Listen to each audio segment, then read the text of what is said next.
Waffster too much. Now, we're seeing here the first match is going to be Chakki on Hunter and Waffster on Mage. And obviously, if you're familiar with competitive Hearthstone, Chakki is no stranger to Hunter. Not at all. This is one of those decks he's really known to be extremely good against. And we can, or as playing, we can kind of see that his opening hand kind of hints that he's more either mid-range or that hybrid build that's been really popular on ladder lately.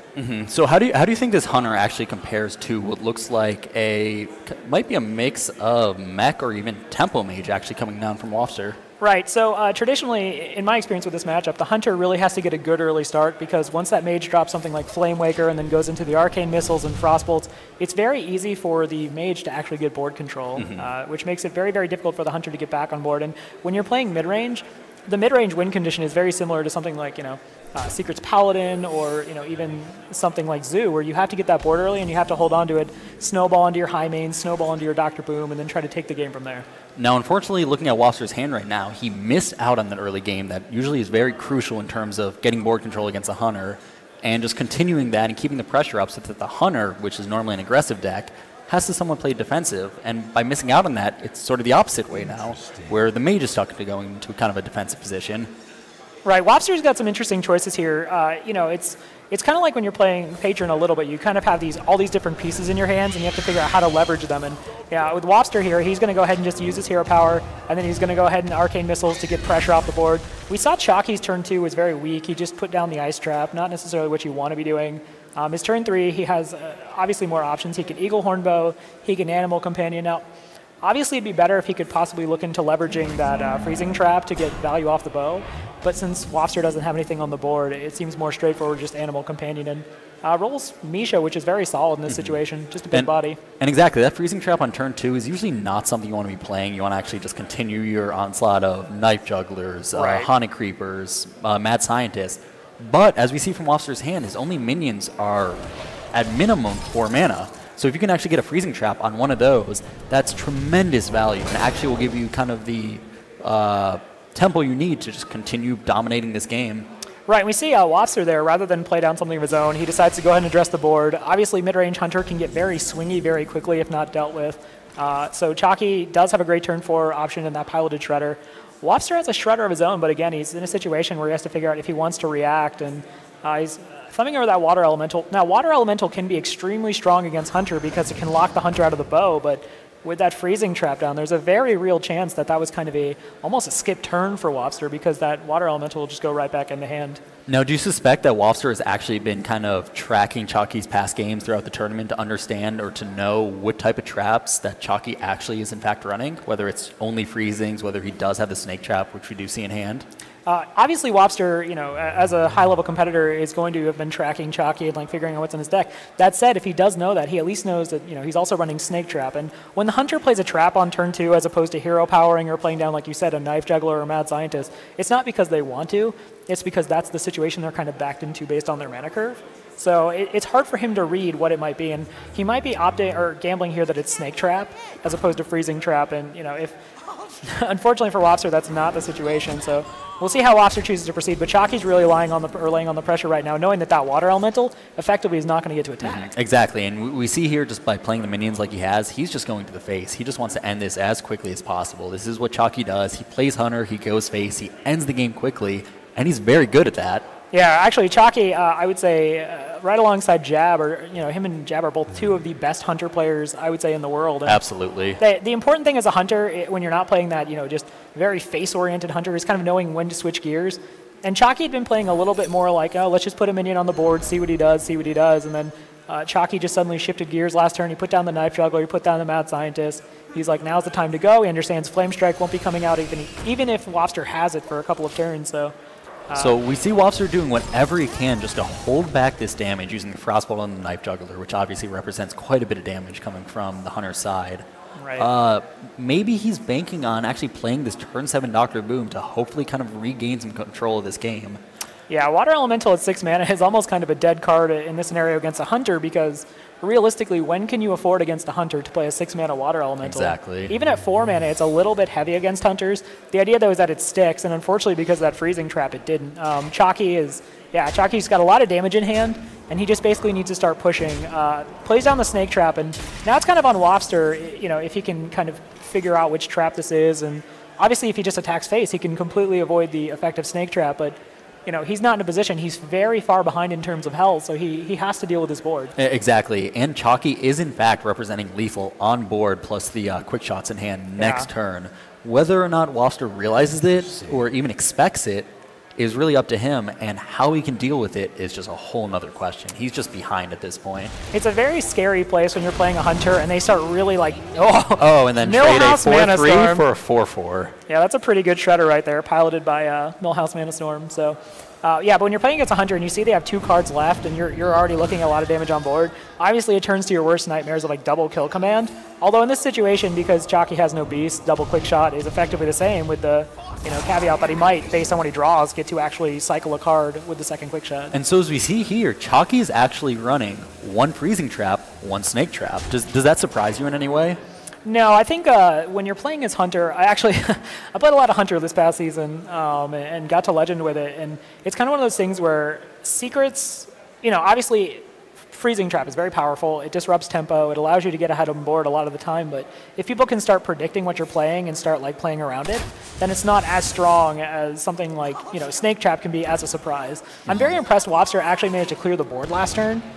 Because it looked like he was in a very difficult spot, but Chakki's just going to keep applying that pressure. He uses 1 quick shot, gets Waffster down to 7, although Chakki's board not super intimidating at the moment. It's just the 2-2 Mad Scientist. Absolutely. I have to imagine that Waffster may just go for the Spellslinger here, hope to actually get a heal, hope that Chakki gets something like Deadly Poison, which at the moment wouldn't be all that useful. So if you are playing down that Spellslinger and you're hoping for a heal, and you could just get 1 heal off of that, Dart, what are you hoping for?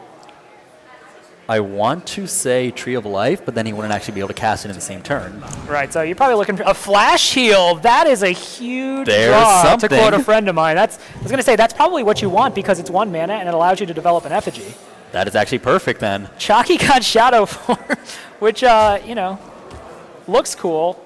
But obviously, it gives you 2 damage for your hero power. The change now is that he could use the hero power to do damage to minions, as opposed to now he can only do 2 damage to the face. Here's my question, though. It actually might be enough in terms of hero power, shadow form, and you can hero power again. Yeah, I think it would reset it, I believe. So if Chakki's let's see, I think Chakki knows that. So let's see here. Shadow form, obviously your hero deals 2 damage instead of healing normally as a priest card, which... Again, the major difference for the Hunter is that it would allow him to attack a minion. And I think that Chakki does actually realize this and takes the advantage of it to do 4 damage to the face with that. And now he's Shadow Rexar. That's what's more important. He is evil Rexar. No, but it's not as strong because this is how Brian Kibler put it. Now you have to actually target it instead of actually just clicking 1 button. You have to have some APM in order to make it hit face correctly at this point on. Well, I'm pretty sure Chakki's Hunter micro is pretty developed by this point, so... I don't know. You play Hunter long enough, you just get used to clicking that button and just keep on winning. I mean, obviously, I was in a cast where I was playing face Hunter so hard, sometimes injuries do happen, but... Very true. Chakki, obviously, in a really dominating position, and... That effigy, while it could be strong in its own right, really not going to do much for Waffster just this moment. Chakki's probably not thinking trades right now.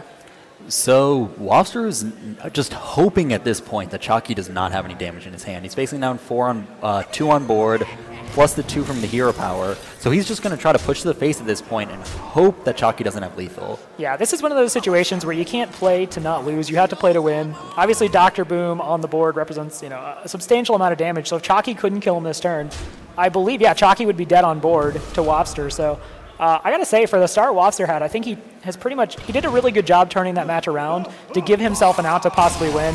Chakki just had too much momentum as Shadow Rexar. Exactly. So Chakki takes the series 1-0 right now as we're about to go into game 2. Yeah, so he's got an early lead. Waffster, obviously brought that back. It was a very close match, and it'll be interesting to see how Waffster chooses to go forward. For Chakki, that means no more Hunter for him. Hunter is out, and what the other decks he brought, I believe, are Warrior and Warlock.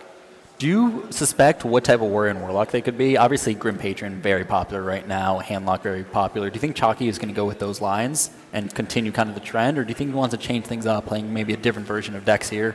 I want to say I've seen Chakki play today, and I believe he is playing Patron, in fact. So I'm super surprised, and he's played that deck before. It's one he believes is very powerful. Control Warrior, maybe not necessarily Chakki's thing. So as we get into game number 2, we have Waffster playing Druid against Chakki on Handlock. Now, this is an interesting matchup. Depending on who you ask in the pro community, one of the two is favored. Which one do you believe it is? Well, as a non-pro, in fact, as a very poor player, I'm going to go ahead and say that I believe the Druid is favored here. You think the Druid is favored here? So this is just based off my limited experience, but as the Druid, you basically just keep putting down these big threats. Handlock really doesn't have a convenient way to remove most of your threats like it would against, say, playing against Zoo or a Face Hunter or something. So what usually ends up happening is one minion sticks on the board somewhere around like turn 7, 8, or 9, and then combo comes out, and it really negates a lot of the advantages of Handlock, which is the ability to drop those Mountain Giants and Molten Giants very early on and get taunts. So I have to think the Druid is favored in this matchup generally. Now, how do you think Darnassus Aspirant has contributed to this matchup? Obviously, getting it on turn 2 is just one more option to get that wild growth, that ramp up that you really need to get the board presence.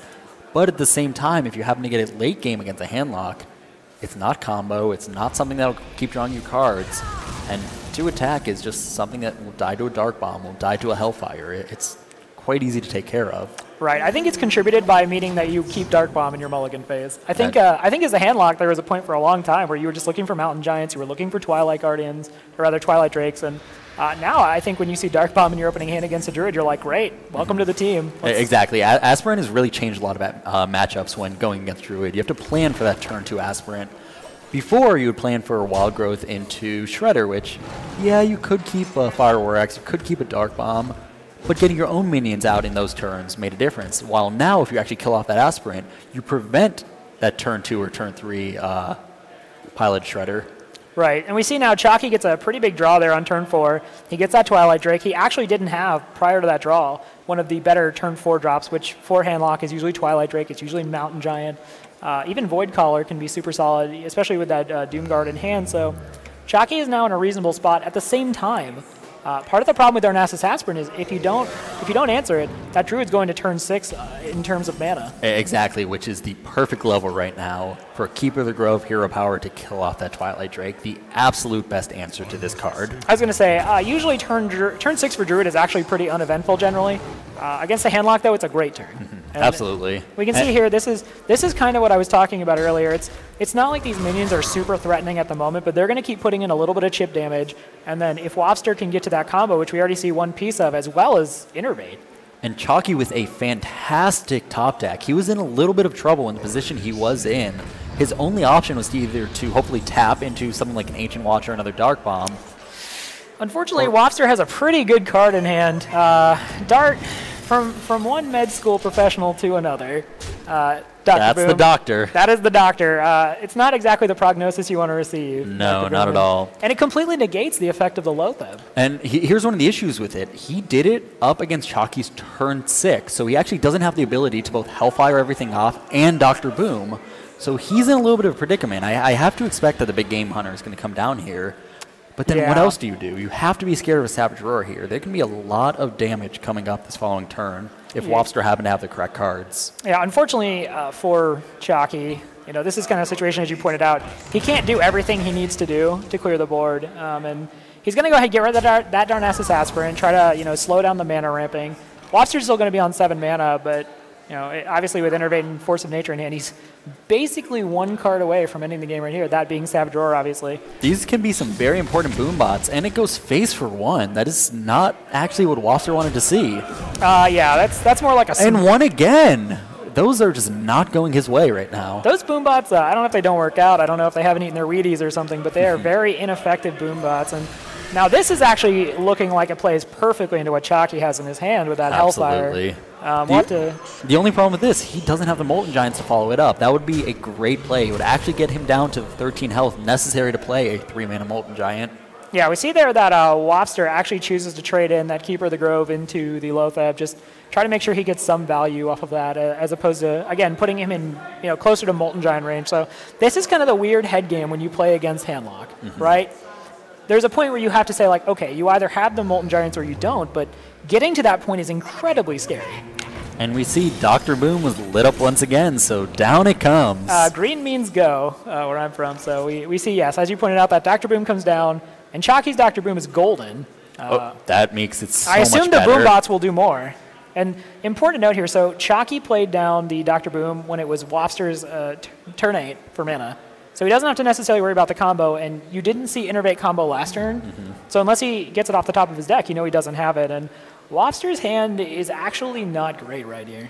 He does have 14 damage from hand right now, but that's not enough. It would be understandable if he tried to do it, if he had a kind of a backup plan, like swipe to finish it off. Right. But that Innervate, I have to say, might have been the worst draw he could have gotten. It's not just in any position to really do any damage. And as his Shade trades in, I have to expect that he's going to play the other one, which just falls right into the trap of a Hellfire here.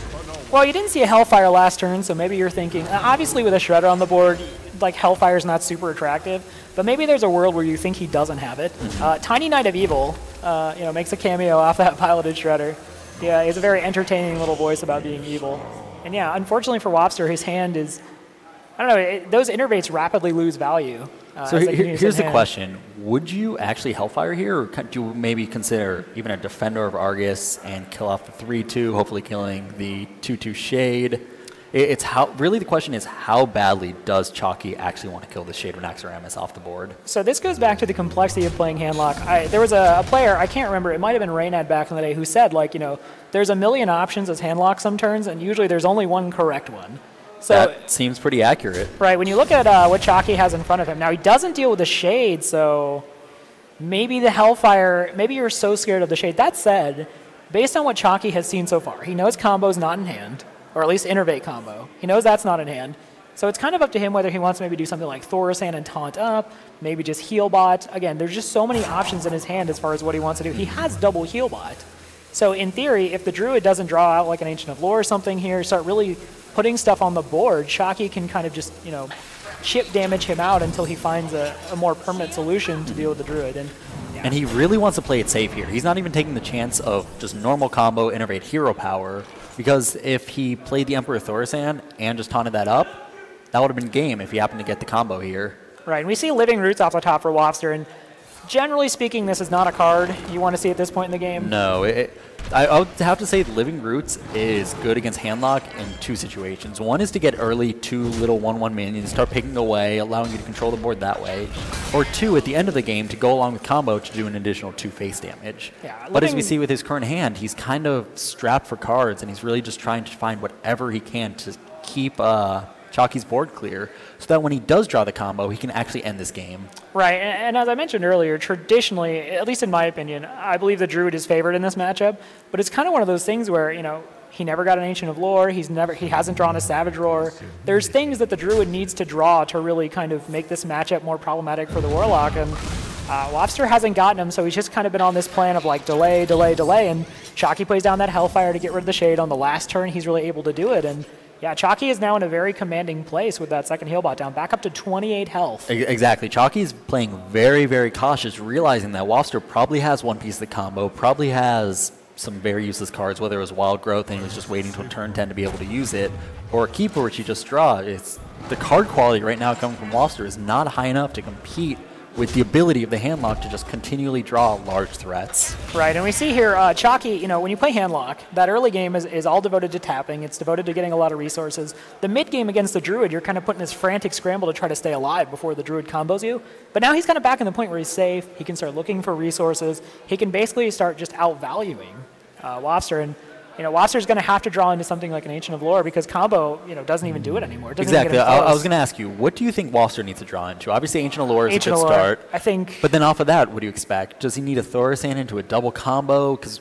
right now, it doesn't seem like one single combo is going to be enough to actually take this game. No, I would say he needs to start looking for stuff like Druid of the Claw. He needs to find Piloted Shredder. He needs to put minions on the board that are problematic for the Warlock in a world that no longer runs Siphon Soul to deal with. He does get a Druid of the Claw. Unfortunately, it's a little too late for that. He's fighting against the board. He might have to actually just use the Force of Nature here in order to try to clear some up. I'd have to imagine that he's actually going to innervate the Druid of Claw just to have some board presence. But once again, he is facing down Chakki, who has a Mountain Giant in hand. He has a Doom Guard if he needs to actually clear off the board. And also has the ability to keep tapping. He has enough of a life total that he doesn't have to worry about losing 2 life at the moment. That said, we can kind of see here, Druid of the Claw being mentioned as one of those minions that actually does give Handlock fits. And even when you look at hand, Chakki doesn't actually have a really super convenient way to deal with the Druid of the Claw. So It might actually be a chance for Waffster to try to climb back in again if he can get an Ancient of Lore, start getting more minions, because we see Chakki doesn't have a Shadow Flame. He's used one Hellfire, and the Doomguard is kind of appealing to put down, I think at some point maybe just to get rid of this Druid of the Claw, but what do you risk throwing away? And while the pieces in Chakki's hand aren't super core, there's still pieces you don't want to see thrown away. Exactly. One of the major reasons I would say that Doomguard, majority of the times, is in the Demon Handlock deck for two reasons. One is so that it can be pulled out from Voidcaller, which is obviously one of the most valuable kind of synergies in the game. Oh, Savage Roar after the Force of Nature is gone. And Chakki, realistically, we have to do a little bit of math here, but I wonder, if he had the combo right here, would Waffster have won with combo plus what is on board?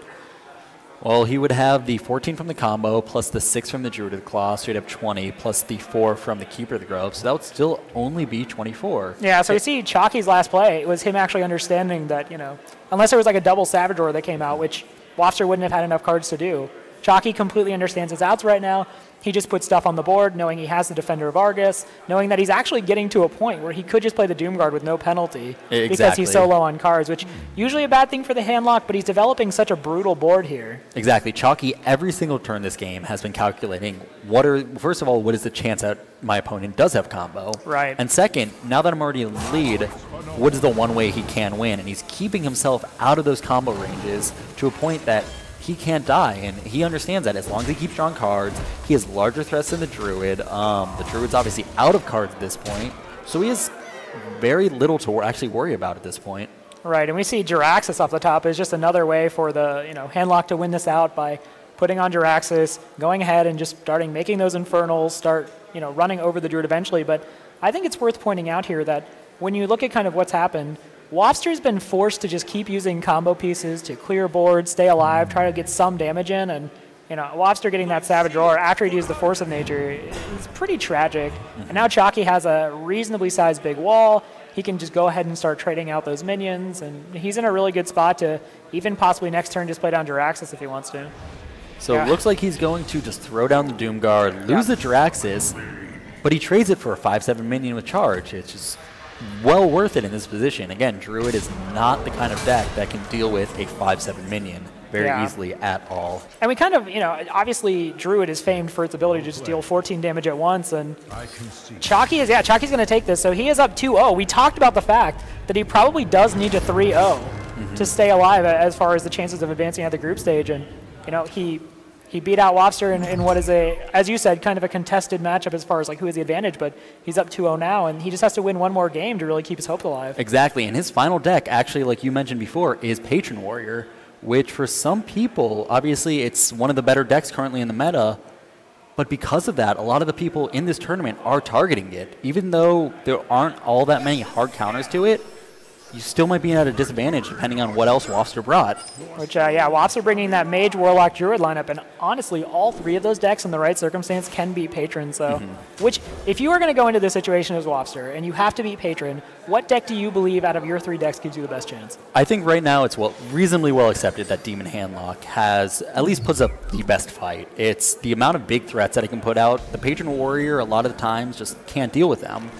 And by dealing with the initial early big threats, then you no longer have those executes necessary to actually close out the game. It's one of the reasons that Patron has so much difficulty. It's knowing how to manage your cards in the correct way. And a lot of times, even if you do, if you don't get the right ones in the right order, the handlock just runs over you. Right, and we see here Chakki does get a Death Bite in the opening hand, which is usually something you're looking for as the patron. That said, against Demon Handlock, it oftentimes isn't nearly as valuable as it is in other matchups, and this is also a pretty common play in this matchup. We see, he's just going to go ahead and put out for tempo the 2/4 Frothing Berserker. That 4 health makes it immune to Hellfire, and Hellfire is kind of the one of the big things you're afraid of. So this is more of a tempo play, as I tend to understand it. And I actually really like this because he does have the ability to follow up with the Slam Execute. So that on its own will buff up the Frothing Berserker. Only a little bit of damage, but again, it's just more pressure on this handlock. It forces Waffster to actually have the cards necessary to come back into this game. Otherwise, Chakki may just kind of sneak by and Waffster doesn't have the right cards and steal a win really quickly. It only takes 1 or 2 turns for that Frothing Berserker to get really out of hand. And wow, the second one, Do you see a world, Dart, where after this one, the second Frothing Berserker comes down, and then maybe another slam comes down on whatever Waffster plays, and those big Frothing Berserkers could look to win it really quickly? Do I see it happening?